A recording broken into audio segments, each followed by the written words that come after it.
Sweden में बसने वाले मुसलमानों से है कि तुम्हारा जाती इनफरादी अमल कोई नहीं अभी तक।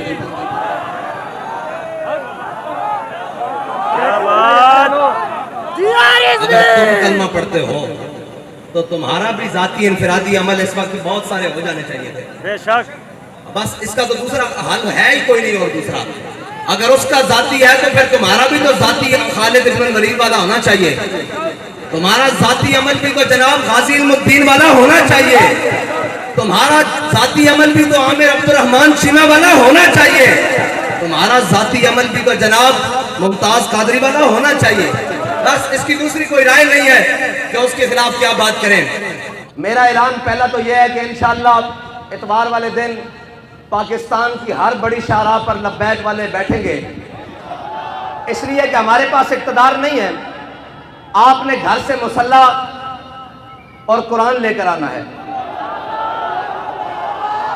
असर से मगरिब तक सब ने इतवार वाले दिन कुरान और मुसल्ला लेकर आना है। पाकिस्तान की हर बड़ी शाहराह पर लब्बैक वाले, जैसे लाहौर है तो लाहौर में माल रोड पर, कराची है तो शाहराह फैसल पर, इस्लामाबाद है तो शाहराह दस्तूर पर, इस तरह जनाब बड़ी बड़ी शाहराहों पर कुरान और मुसल्ला लेकर आना है। ठीक है जी, असर से मगरिब तक, और फिर मगरिब से इशा भी हो सकती है, इशा से फजर भी हो सकती है, ये तो फिर अगली बात है ना। कुरान और मुसल्ला, और अपने बच्चों को भी साथ लेकर आना है। अपने बूढ़ों को नहीं मरते यार, बुढ़े कुछ नहीं होता इन्होंने, बूढ़ों को भी साथ लेकर आना है, नौजवानों को भी साथ लेकर आना है। घर में कोई बंदा ना रहे।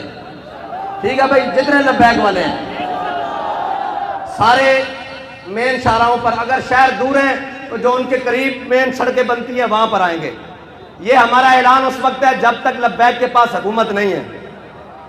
और अगर लब्बैक के पास हुकूमत होती आज के दिन तो फिर कोई तहरीकी मार्च रैलियों का ऐलान नहीं होता, सिर्फ एक पीटीवी का माइक होता और जो भी लब्बैक जिसको हाकिम बनाती वो सामने होता और वो कहता कि घरों से एक मुसल्ला और अपना हथियार और अपनी सवारी लेकर शाहराहों पर आ जाओ।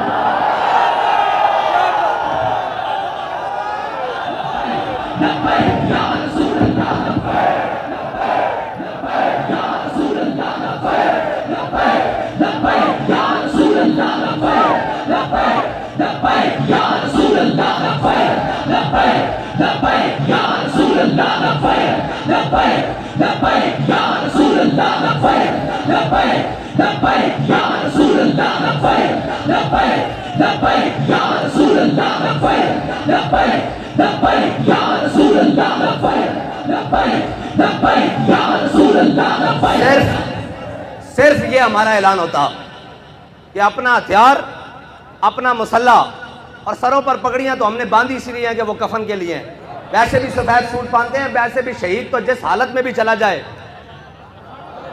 और अल्लाह की कसम, ये यूरोपीय यूनियन नेटो की बात करते हैं, पूरी दुनिया इनके कदमों में आ जानी थी अगर ये ऐलान आज भी कर दें कि तमाम मुसलमान जो चाहते हैं कुरान की हिफाजत हो तो अपना मुसल्ला बाईं बगल में और अपना हथियार दाईं बगल में, और हाथ लब्बैक के नारे साथ बुलंद करते हुए बाहर आ जाए। हम बात करने जा रहे हैं आलम कुफर से कि या तो तुम नहीं या तो हम नहीं। ये है इलाज इनका, और कोई इलाज नहीं है। ये कुरान बाबा जी पहले भी कह के गए हैं, ये कुरान इसलिए जलाते हैं कि तुम मलून हो, तुम हाकिम बेशर्म हो। वरना यार एक इसराइल, इतना सा इसराइल, आज उन्होंने इस बात को शामिल किया है कि ठीक है जी मुसलमानों का भी एहतजाज, लेकिन हम इसको इसलिए नहीं जलने देंगे कि जनाब इसमें तौरात और यहूदियों की तौरात और इंजील है जी, ये सारी इसका भी जलाने का उन्होंने ऐलान किया है। लिहाजा हमसे बात इसराइल के सफीर ने की है, हम आइंदा के बाद इसकी इजाजत नहीं देंगे। इसको गैर कानूनी करार देने लगे हैं। डूब के मर जाना चाहिए पूरी उम्मत मुस्लिमा को, पूरी उम्मत को डूब के मर जाना चाहिए, इसलिए कि उनका एक सफीर के चंद लफ्ज वो काम कर गए जो पूरी 1.5 अरब मुसलमान नहीं कर सके। इकबाल कहता है हिफ्ज़ कुरान अजीम आईन तुस्त। इकबाल कहता है कुरान की हिफाजत ये तेरा पहला आईन है, इस्लाम का आईन है। हिफ्ज़े कुरान अजीम आइन तुस्त, ये तेरा पहला आइन है। हरफे हकरा फाश गुफ्तन, कहता है जब भी हक की बात आ जाए सरे बाजार करना, ये तेरा दीन है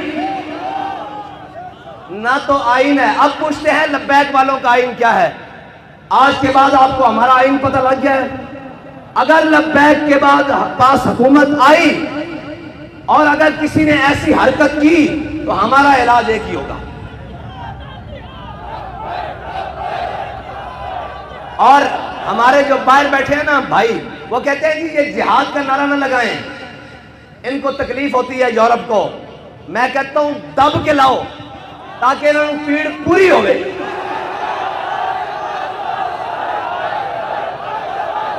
अल जिहाद अल जिहाद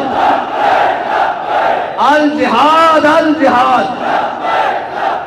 अल जिहाद अल जिहाद। और नहीं कोई ऐसी दुनिया अफलाक के नीचे, नहीं कोई ऐसी, इकबाल कहता है ना, नहीं कोई ऐसी दुनिया अफलाक के नीचे, बेमार का हाथ आए तख्ते जमो कह। इकबाल कहता है दुनिया में कोई ऐसी जगह रह नहीं गई कि मुसलमान कहें हम वहां इज्जत से हुकूमत कर रहे हैं। इकबाल कहता है उसका एक ही तरीका है कि जिहाद के लिए मोहम्मद अरबी की तलवार उठा लो। नहीं कोई ऐसी दुनिया अफलाक के नीचे, बेमार का हाथ आए तख्ते जमो कह। और आगे इकबाल कहता है कि दिल की आजादी शहनशाही शिकम सामान मौत, ऊपर से लेकर नीचे तक शिकम के लिए बैठे हुए हैं। दिल की आजादी है ही नहीं, अगर होती तो फिर कुरान के हुर्मत के लिए बात होती, कुरान के तहफ़्फ़ुज़ के लिए बात होती। एक से एक बढ़ के लाइन आया, कहते हैं कि ये जनाब ऐसे आएंगे, ये वो आएंगे, पाकिस्तान को ऐसा कोई भी नहीं मिलेगा। जब तुमने कुरान को छोड़ दिया, हुजूर की नामूस को छोड़ दिया, हमें कोई परवाह नहीं, तुम सारे समेत जल जाओ, तुम्हारा सब कुछ जल जाए, जमीन और आसमान आफात और बलियात सब जल जाए, हमें इससे परवाह कोई नहीं। जब तुम्हारे दिल में कुरान की अजमत नहीं तो तुम भी जल जाओ, तुम्हारा घर भी जल जाए, तुम्हारे असबाब भी जल जाए, हमारी आंख में भी बल नहीं आएगा। हाँ, इसलिए हमें कोई तकलीफ नहीं। हमें अगर तकलीफ है तो कुरान के जलने की है, इसलिए कि वो तकलीफ इसलिए, हाँ अगर तुम्हें कुरान के जलने की तकलीफ होती तो फिर जो हाथ तुम्हारे जाने वाला उस हाथ को हम तोड़ते, जो आंख तुम्हारी जाने मुड़ती उस आंख को हम फोड़ते। लेकिन अब तो हम दुआ करते हैं अल्लाह तुम्हें और गर्क करे, और गर्क करे, और गर्क करे, और गर्क करे, उन तमाम असबाब को भी आग लगा दे जो तुमने इस्लाम की हिफाजत के लिए नहीं रखे। और मैं तो ये कहता हूं कि ये सब, हम सब भी मर जाएं, अजाब ही आएगा ना हम पर जब हम मुहाफिज कुरान नहीं है। क्या करें भाई, सब सुबह उठकर सबको इज्जत कुरान की वजह से मिली। बाबा जी जब कुरान की बात आते थे फरमाते थे जलिया सारिया गल्लां बाद चौन घरों असी कुरान पढ़न निकले सन। 1974 बाबा जी फरमाते सब नालों पहले कुरान घरों पढ़न निकले सा। वो क्या मौलवी, वो क्या पीर, वो क्या उफाज, वो क्या कारी, वो क्या अवाम, वो क्या जनाब, सबको इज्जतें कुरान की वजह से मिली।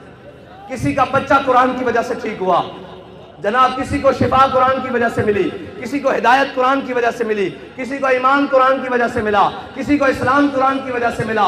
सारा कुछ कुरान के वजह मिलने के बाद जब कुरान की इज्जत की बारी आई है तो हम सब बेशरम बन गए, सब बेशरम बन गए हैं। इसमें दूसरी राय है ही कोई नहीं। क्या करें जी, क्या करें? एक ही हल है कि हम सब मर जाएं और डूब कर मर जाएं। यार एक इसराइली की बात, एक सफीर की बात स्वीडन को रोक सकती है तो 1.5 अरब मुसलमान, कोई नहीं, कुछ भी नहीं। ये झूठ है, ये पाकिस्तान का नाम भी, ये रियासत का सब फ्रॉड, 57 इस्लामी ममालिक सब झूठ, 1.5 अरब मुसलमान सब धोखा, कुछ भी नहीं है। अगर होता तो आज कुरान को सरेआम ऐसे कोई ना जलाता। और यार बारसा नहीं है चीज़ा कि इस तरह लावारिस करके जलाऊंगा, ये बात नहीं है। बस हमारी बात इतनी है, हाँ आपने आना है और हम क्या कर सकते हैं? कुछ भी नहीं कर सकते। क्या वो सारे मलून हक तो ये था ना कि आज के दिन कहते हैं यौम तकद्दुस मनाना है। मैंने कहा तुम तकद्दुस को छोड़ो, 365 दिन भी मनाओ तो कोई फर्क नहीं पड़ता। तकद्दुस तो वो है कि हमारा बच्चा भी कुरान को सीने से लगा के रखता है, तकद्दुस तो यहाँ से शुरू होता है ना, ऊपर तक जहाँ तक मर्जी ले जाओ। उसके निफाज की बात करो। तुम आज के दिन सिर्फ 1 मिनट के लिए नेवल चीफ भी बुला लेते, आर्मी चीफ भी बुला लेते, फिजाइया का चीफ भी बुला लेते, सारे आईजीज भी बुला लेते, रेंजर के सरबराह भी बुला लेते, सारी जनाब एफसी के सरबराह भी बुला लेते, सारे वजीर भी बुला लेते, और सारे हाथ में आज कलेक्शन को पकड़कर सफीर को बुलाते, स्वीडन को।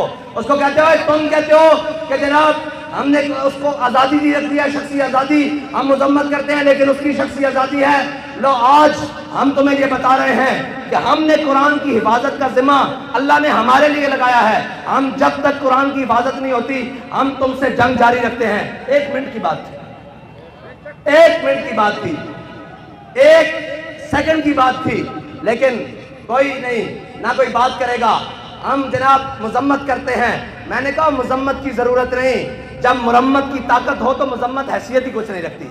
मुजम्मत तो शाह साहब ने कहा ईसाई भी कर रहे हैं, मुजम्मत तो यहूदी भी कर रहे हैं, मुजम्मत तो पारसी भी कर रहे हैं, मुजम्मत तो हिंदू भी कर रहे हैं। तुम्हें अल्लाह ने इसलिए नहीं ताकत दी थी, तुम्हारा काम था तुम मुरम्मत करते। हाँ, जिस तरह उनकी मुरम्मत की है जिन्होंने तुम्हारे घर को जलाया। हाँ, जिस तरह उनके लिए स्पेशल अदालतें बनाई हैं, जैसे उनके लिए लोहे के राड तैयार किए थे, उस तरह मुरम्मत करते तो इनकी जरूरत भी ना होती बात करते।